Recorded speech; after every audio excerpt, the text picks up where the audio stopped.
அனைத்து மாணவ செல்வங்களுக்கும் வணக்கம். இப்போ இந்த வீடியோ நம்ம என்ன பண்ணோம்னா, இந்த கிராஃப்ல 7வது வீடியோ. அதாவது மாறுபாடுகளுடைய கிராஃப்ல நேர் மாறுபாடு முடிச்சாச்சு. அதுக்கடுத்து எதிர் மாறுபாடுல இது இது வந்து 2வது வீடியோ. அதில் 5 வீடியோ இருக்கும். இதில் 6வது வந்து இதில் ஆரம்பிக்குது. இப்போ இந்த வீடியோவில் இது பயிற்சி 3.15ல் 5வது கணக்கு. இது வந்து இந்த பள்ளி பங்கேற்பாளர் தொகை கணக்கு. இதில் வந்து கிட்டத்தட்ட இது அட்டவணை கொடுத்துருப்பாங்க. இந்த அட்டவணை கணக்கை முதல்ல பார்க்கலாம். இதுதான் கணக்கு பாருங்கள். அட்டவணை டேரெக்டாக அதில் கொடுத்துருக்காங்க. அதனால் நம்ம அந்த கணக்கு போடுறதுக்கு எளிமையாக போட்டுடலாம். இது ஒரு பள்ளியானது குறிப்பிட்ட சில போட்டிகளுக்கு பரிசு தொகையினை எல்லா பங்கேற்பாளருக்கும் பின்வருமாறு சமமாக பிரித்து வழங்குகிறதுன்னு கொடுத்தாச்சு. பங்கேற்பாளர் எண்ணிக்கை அப்படின்னாக்க 2 பேர் இருந்தால் 180 ரூபா ஒரு ஆளுக்கு. அதே மாதிரி 4 பேர் இருந்தால் ஒரு ஆளுக்கு 90 ரூபா, 6 பேர் இருந்தால் 60 ரூபா. இந்த வகையில் பிரித்து கொடுக்குறாங்க. அவங்க 2 கொஸ்டின் கேட்குறாங்க. விகித சம மாறிலி கேட்குறாங்க. இன்னொன்று அந்த 12 பங்கேற்பாளர்கள் போனாக்கா எவ்வளவு பிரித்து கொடுக்கணும், தொகை எவ்வளோங்கிறத கேட்குறாங்க. சரி, இப்போ இதுக்குரிய டேபிளை பார்த்துருவோம். இந்த டேபிளை பாருங்கள்.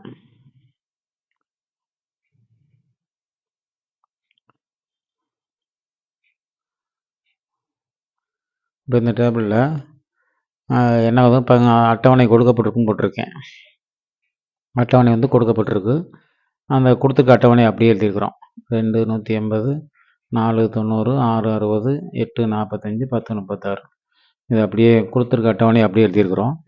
இப்படி எழுதுனதுக்கு பின்னாடி இதில் நம்ம ஒவ்வொன்றா அளவு திட்டம் பார்க்க போகிறோம். அளவு திட்டம் பாருங்கள். எக்ஸ்ஹெச்சில் 1 சென்டிமீட்டர் எத்தனை எடுத்துக்கோம்னா ஒரு நபர்கள், அதாவது நபர்கள் பங்கேற்பாளருக்கான நபர்களும் போடலாம், இல்லைன்னா அழகுன்னு போடலாம். அழகுன்னே போட்டுக்குங்க.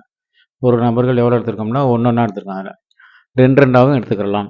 2 எடுத்தால் பணம் கொஞ்சம் சிறுசாக வரும். இப்போ எப்படி அது 1 அல்லது 2 எது எடுத்தாலும் ரைட்டு தான். 2 எடுத்தால் பணம் கொஞ்சம் பெருசாக வரனால அதை எடுத்திருக்கேன். அடுத்து ஒய்ஹெச்சில் 1 சென்டிமீட்டர் எவ்வளோ எடுத்துருக்குன்னா 10 ரூபா எடுத்திருக்கோம். அதாவது 10 அலகு. எக்ஸ்ஹெச் ஒய்ஹெச் இது 1, இது வந்து என்னது 10. இப்போ இந்த புள்ளிகள் பாருங்கள். இப்போ இந்த புள்ளிகள் என்ன வருது,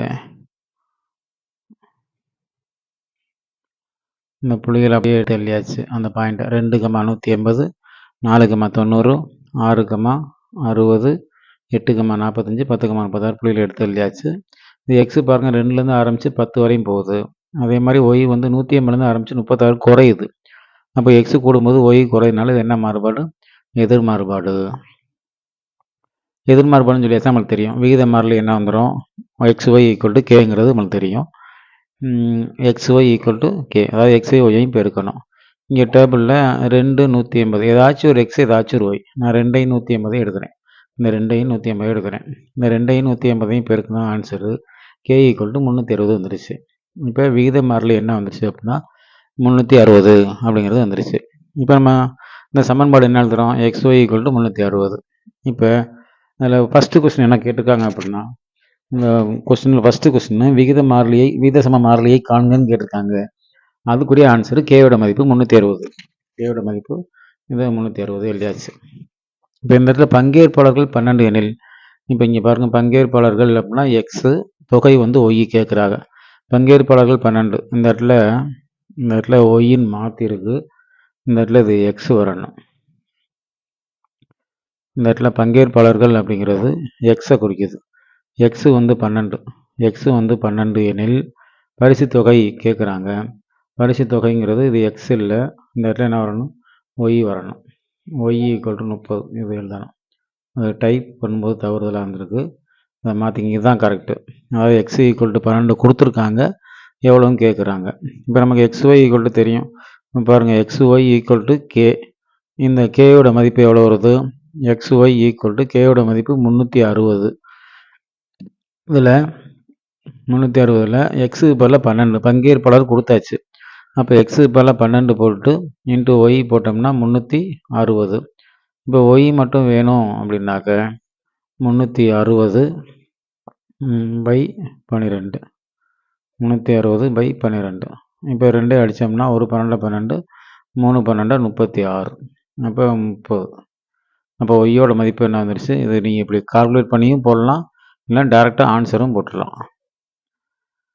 இது டேரெக்டாக ஆன்சரே போட்டுடலாம் அப்படி.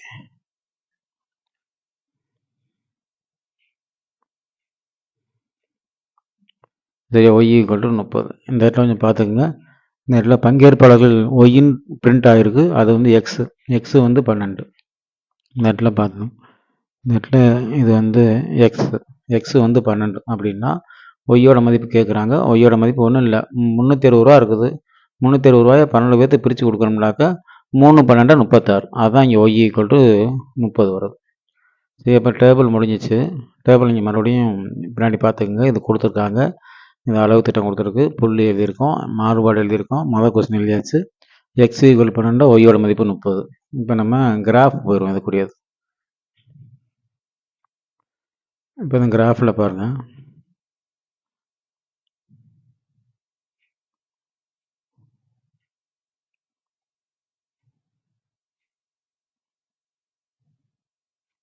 கிராஃபில் இந்த பள்ளி பங்கேற்பாளர் தொகைன்னு போட்டிருக்கோம். அதில் அளவு திட்டம் எக்ஸ்ஹெச் 1 சென்டிமீட்டர் ஒரு அளவு தான் போட்டிருக்கேன். ஒய்ஹெச் 1 சென்டிமீட்டர் ஈக்குவல் 10 அலகு போட்டிருக்கு. இதில் இந்த அளவு திட்டம் நீங்கள் பார்த்தே வாங்க. இந்த புள்ளிகள்லாம் வழக்கமாக 2,150ன்னா இங்கே பாருங்கள், இங்கே இருக்குது எக்ஸில். இந்த இதை பாருங்கள், இந்த இது என்ன இருக்குது, இந்த இது இங்கே எக்ஸ்ஹெச் ஒய்ஹெச் குறிச்சுங்க. எக்ஸ்ஹெச்சில் பங்கேற்பாளர் எண்ணிக்கை, ஒய்ஹெச்சில் பங்கேற்பாளருக்கு கொடுக்கக்கூடிய தொகை, இது கொடுத்துட்றோம். இது கொடுத்ததுக்கு பின்னாடி ஒரு அலகு அப்படிங்கிறனால 1 2 3 4 5 வரிசையாக குறிச்சிக்கிறோம். இந்த 12 மட்டும் ஏங்க இந்த கலரில் போட்டிருக்கேன் அப்படின்னா, 12ங்கிறது கொஸ்டின்லாம் கேட்டிருக்காங்க. 12 பங்கேற்பாளர்னால் தொகை எவ்வளோன்னு கேட்டிருக்காங்க. அப்போ 12க்கு நேரம் ஒரு கோடு போட்டோம்னா அது நேரம் எங்கே போய் மீட் ஆகுது அப்படின்னா 30ல் போய் மீட் ஆகுது ஒய்யில். இப்போ இதுதான் கேட்ட கொஸ்டினுக்குரிய ஆன்சர். சரியா? இப்போ இந்த கிராஃபு புரிஞ்சான்னு பாருங்கள். இந்த 12 30 கோடு போட்டாச்சு. இதுக்கடுத்து பாருங்கள், ஒவ்வொரு புள்ளியாக குறிச்சிருக்கிறோம். இது 10,36 இந்த புள்ளி வந்து, அதுக்கடுத்து 8,45 இந்த புள்ளி. அதே மாதிரி அடுத்த புள்ளி வந்து 6,60,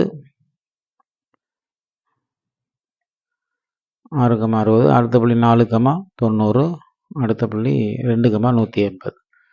இந்த மாதிரி குறிச்சிட்டாக்கா படம் தெளிவாக வந்துடும். இதில் படத்தில் தப்பு வர்றதுக்கு வேலை இல்லை. கொஞ்சம் கவனமாக போட்டீங்க அப்படின்னா தப்பு வர்றதுக்கு வேலையே இல்லை. அது பாருங்கள், இந்த கடைசி அந்த கோடு போடுறது தான் மெயின். நான் கேட்ட கொஸ்டினுக்கு நம்ம கோடு போட்டிருக்கணும். கேட்ட கொஸ்டின் இங்கே இருக்குது பாருங்கள், இதுலேருந்து ஒரு கோடு இங்கேருந்து கரெக்டாக போடணும். இது கரெக்டாக போட்டிங்கன்னா அளவு திட்டம் எழுதிட்டிங்கன்னா ஃபுல் மார்க் வாங்கிடலாம். நன்றி.